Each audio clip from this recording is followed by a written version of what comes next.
সাথে কথা বলতেন? হ্যাঁ বিএসএফরা আপনাদের সাথে কথা বলতো? হ্যাঁ এখনো অনেক সময় কথা বলে ওই ঘরে আসতে আসতে আমাদের আবার ডাক্তার চাচা দেখেন দিন এই প্লেয়ারটার নাম্বার কত। এই যে প্লেয়ারের যে নাম্বার আছে, হ্যাঁ ওরা এ পাশে আসতে পারবে না কারা? বিএসএফরা? হ্যাঁ ওদের ওই ফ্ল্যাগ থাকলে আসতে পারে। ও, ওদের ফ্ল্যাগ তুলে দিয়ে আসবে। ওদের যে ফ্ল্যাগ আছে না।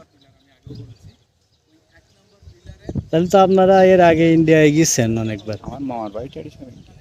ও আচ্ছা। মামার বাড়ি আত্মীয় স্বজন প্রায় সব ইন্ডিয়ায় বাড়ি। আমাদের গ্রাম আমরা ওই বিজনেসি কাজ টাজ সব আমাদের দ্বারা হয় না বুঝলেন। আমরা ইন্ডিয়া যাই, আমার মামার বাড়ি টাড়ি যাই। বসিরহাট আমরা এই হাসনাবাদ কাজ চলে। এর আগে এক সময় তো আপনারা এমনি পাসপোর্ট ভিসা ছাড়া যাতায়াত করতে পারতেন। ও তখন ওই বিএনপি সরকারের আমলে হুম। ও তখন ওই এখন মনে করি যদি মনে করে মাঠে খেলা করতে যে বুটের তোলা ছাড়িয়ে গিয়ে দৌড়ি বসে খেলা করতে বুট পট্টি কিনে ওসব কোনো প্রবলেম হতো না বুঝলেন। কোনো বাধা ছিল না সে সময় বাড়ি? এখন এত ইয়ে ছিল বাঙালি ছিল না, বাঙালি তেমন ছিল না। ধরেন আপনারা না কাজ ওরা ওরা সেই জায়গায় ভুই ক্ষেত করতে। আচ্ছা ওর এই সব ভুই ক্ষেত আছে না। আর ধরি আপনি ইন্ডিয়া যান কি কোথায় যান এটা তো এটা বলবে না, এটা কোথায় যান কি এটা বলবে তো। বলেন স্যার আমরা যাচ্ছি আমাদের গামালে যাচ্ছি কাজ করতে। এবার কাজ করার নাম করি মানে ওই কাজ করবার নাম করে গেলে 6টার মধ্যে জমা, 6টার সময় 8টার সময় জমা দিতে হবে। আবার যাওয়ার সময় 6টার মধ্যে ওই জমা দেয়। বদলি হয়ে গেলি তো ওই কার্ড আবার উপরে অফিসে জমা করবে। ও তখন তার মানে ও কাজ করার নাম করে বাংলাদেশে আসে। হ্যাঁ বাংলাদেশে এসে সারাদিন ঘুরে টুরে 6টার আগে আবার যাইতে পারে। ওরা এখন ওই পাশেই থাকে।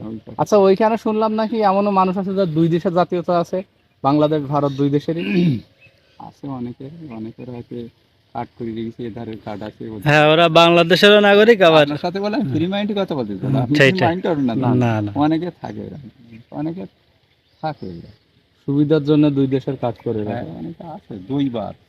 আচ্ছা ওই কার্ড দেখে তারা ইন্ডিয়ায় গিয়ে কাজ কাম করে। হ্যাঁ আর ইন্ডিয়ায় বলে একটা ফ্যাসিলিটি আছে। কেমন? ধরেন ওখান থেকে ওই যখন বিএসএফ ট্রল পার্টি আছে না, ওখানে ট্রল পার্টির কাছে কার্ড জমা দিয়ে আসবে, আইডি ওদের যে আইডি কার্ড জমা দিয়ে আসবে। জমা 6টার সময় জমা দিয়ে আসবে। এইবার আপনার বাড়ি হয়তো খুলনা, আপনি ক্লোজ আত্মীয় আপনার, এখান থেকে গাড়িতে খুলনায় চলে যাবে, সেখানকে খাওয়া দাওয়া করে আবার 6টার মধ্যে ওখানে হাজির হবে। আচ্ছা মানে ইন্ডিয়ানরা কোনো কাগজ পাসপোর্ট ছাড়াই বাংলাদেশে আসতে পারবে। তো ওই মানে তখন তাও এই আমাদের বিএসএফ এই বিডিআরএস চুরি করে গিয়ে উঠতে হবে। বিডিআর এর জন্য ধরতে না পারে বিএসএফরা। তার মানে আমাদের বিডিআর না ধরতে পারলে বিএসএফ এ ওই কার্ড জমা রেখে বাংলাদেশে পাঠায় ওরা দেয়। আসে না, তাও আমাদের বিডিআরএস ধরতে পারে তো চালানোই যাবে। ওর ওদিক ওরাও যাবে, এটাও যাবে।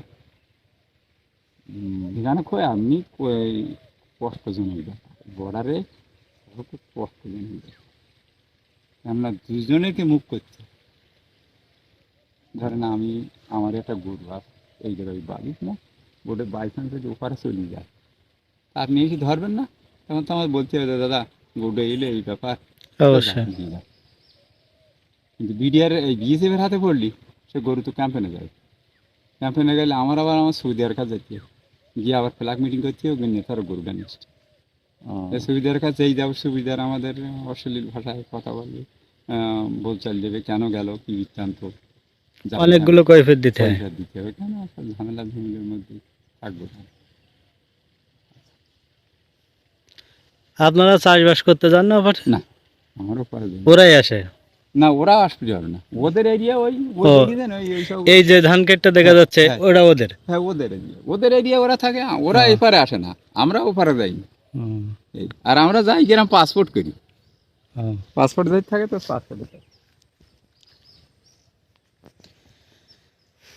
বন্ধুরা এই যে সামনে দেখতে পাচ্ছেন এই যে প্লেয়ারটা, এটা হলো বাংলাদেশের সীমান্তের যে প্লেয়ার। আর আমি যেই জায়গাটা দাঁড়িয়ে আছি, এই যে সামনে যে জায়গাটা দেখতে পাচ্ছেন, এটা একটা খাল ছিল।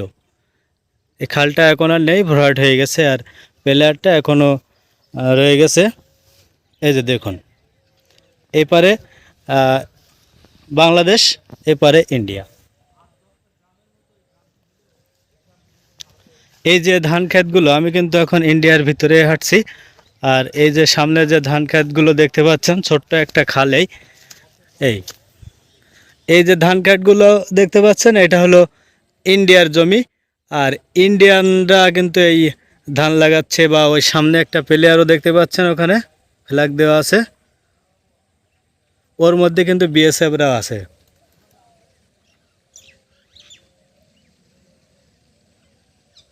এই যে দেখুন,